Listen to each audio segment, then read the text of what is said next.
Ashama kam jirtu kabajamtoota daawwattoota wiirtuu miidiyaa nagaan keenya bakka isin jirtan maratti isin qaqqabu baga ayyaana irreechaa kan bara 2017 nagaan isin ga'e isiniin jenna. Wiirtuu miidiyaa jala bultii ayyaana irreechaa isin daawwachiisuudhaaf asitti argamnee jirra. Haga xumuraatiin waliin turaa isiniin jenna. Baga geesse Sooniyee. Baga wajjumaan geenye. Kabajamtoota daawwattoota wiirtuu miidiyaa baga ayyaana irreechaa kan bara 2017 nagaan geessan. Ayyaanni irreechaa ayyaana milkii kan badhaadhinaa isiniif haa ta'u.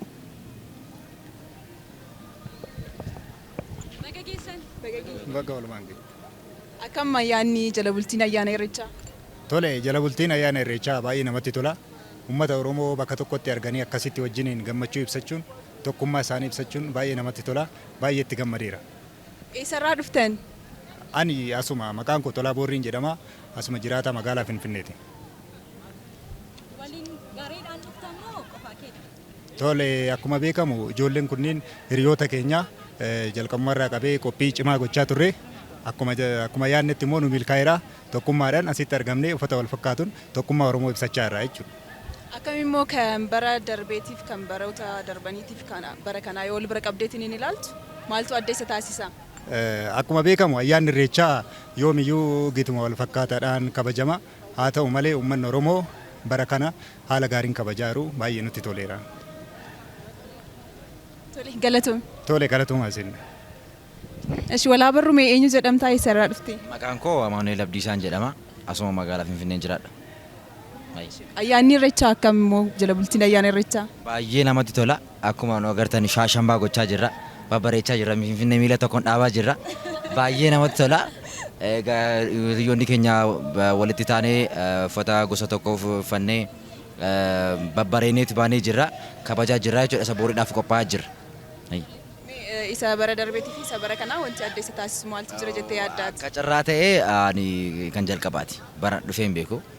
Jalqabaati ani akkan argeetti baay'ee natti tolee jira. Kanaan dura kanan dabarse jechuun irratti hirmaachuu dhiisuu koo fi baay'ee gaabbiin jira jechuudha. Kanaafuu inni barana baay'ee namatti tola. Baay'ee namatti tola.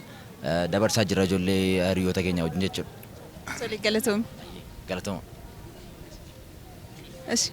Maqaa kan kee walaa barruu eenyu jedhamtaa eessarraa dhuftee ayyaanni irreechaa immoo akkamii jala bultiin ayyaana irreechaa? Maqaan koo jireenyaan jedhama. Kana dhufe Buraayyuu irraa dhufe. Ayyaanni irreechaa bara kana baay'ee namatti tola. Kan nama gammachiisuuf haala kan kabajamaa jirudha. Kanaaf baay'ee tiimitiin humne tiimitiin immoo walitti qabamne kunoo kana fakkaannee bareennee mimmiidhagne sirbaa jirra.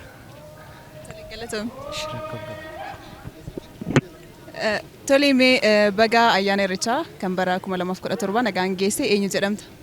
Tole galatooma jecha maqaan koo Obsaa Getaachoon jedhama. Kan inni dhufe asuma magaalaa Finfinnee keessai ayyaanni irreechaa jala bultiisaa baay'ee kan namatti toluu fi baay'ee kan nama ajaa'ibsiisudha. Akkuma nu ilaalaa jirtan kana uffata aadaa keenyaan bareennee shaashambaa jennee magaalaa Finfinnee kana luka tokkoon kan dhaabaa jirru baay'ee kan itti qophaa'aa jirrudha.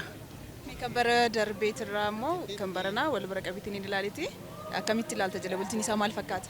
Tole akkuma beekamu ayyaanni bara kana kan bara darbeerra baay'ee kan namatti toluu fi baay'ee bareedaa kan ta'edha.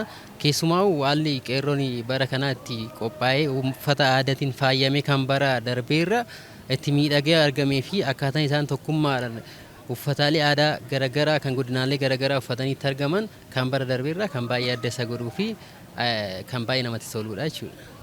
Galatooma. Tole walaa barrume eenyu jedhamtaa baga ayyaana irreechaa nagaan geesse?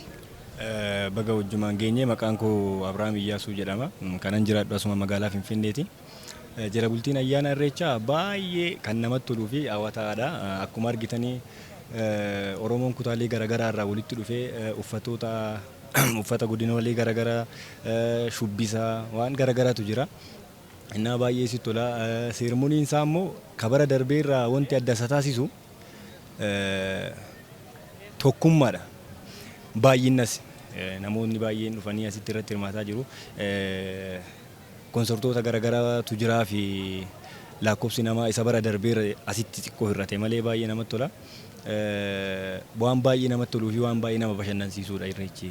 Hawwiidhaan eegaa turre gammachuu guddaadhaan immoo irratti hirmaataa jirra. Kanaafuu gammachuu guddaa qabdaa jechuudha. Gammachuu guddaa waan si ajaa'ibu ayyaanota jiran keessa ayyaanni ani hawwiidhaan waggaa waggaatti eegu ayyaana irreechaati. Gammachuu guddaatu natti dhaga'ama. Galatoomii. Mee walaa barruu eenyu jedhamtaa baga ayyaana irreechaa geesse? Leel baga wajjumaan geenye maqaan koo Lammii Argee Gaariin jedhama. Asuma magaalaa Finfinnee irraa dhufee jechuudha.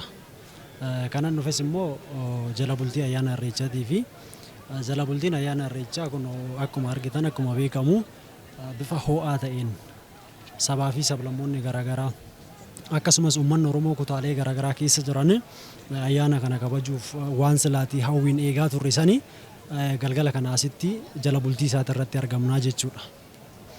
Gareedhaan dhuftanii gareedhaan dhufuun maal adda isa taasisame?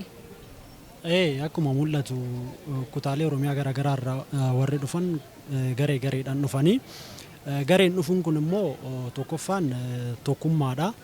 Jaalala qindoomina qabaachuu keenya argisiisaa jechuudha. Akkuma argaa jirtu uffata aadaa wal fakkaataa kana uffannee ayyaana irreechaa kana jala bultii isaatiif asitti argamuun keenya waan silaatii fageessinee karoorsinee eegaatii turre sanii haala jaalalaa fi tokkummaan obbolummaan uummanni Oromoo kaleessa qabu sana akka kanaan bifa bareedaa ta'e kanaan jala bultii ayyaanaa kanatti jirraa jechuudha. Akka kootti baay'ee natti toleera.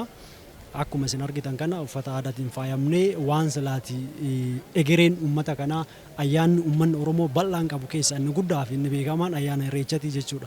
Kanaaf ayyaana irreechaa kana kabajuu fi jala bultii isaa kana akka kanatti bareennee iddoo kanatti argamnee guyyaa har'aa kana immoo hawwiin eegaa turre akkuma sana kunoo itti jirra gammachuu guddaatu natti dhaga'ama jechuudha ayyaana irreechaa kana har'a gahuu keenyaaf. Tole baga ayyaana irreechaa bara 2017 nagaan geessan hundi keessaniyyuu. Leel baga walumaan keenya isiniin jennaa isinillee horaa bulaa deebana.